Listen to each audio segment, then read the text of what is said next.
Naiiwan ka na ba o malayo ka na sa kanila? Yan yung pag-usapan natin ngayon. Kung ganyan yung tingin sa sarili mo, mali yan. Panoorin nyo itong video na to para ito sa inyo. Nasa stage na ako ng buhay na hinayaan ko na lang ang lahat. Hindi ko na pinipilit, hindi ko na minamadali, hindi na nagpapapressure sa mga sinasabi ng iba.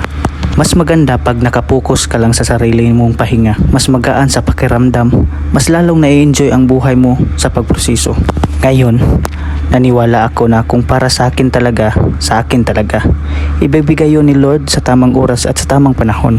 Basta ako, gagalaw pa rin ako, babanat pa rin ako, papalag pa rin ako, gagawa pa rin ako ng paraan para makamit ang mga pangarap ko. Hindi na importante kung sino yung nauna. Lahat naman tayo may tsansang umabot sa dulo, basta't magporsigido lang tayo. Kaya ikaw,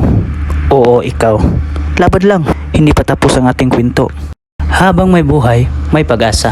Ako po si Kaloy na nagsasabing malayo pa, pero ang layo-layo na natin kung saan tayo nag-umpisa.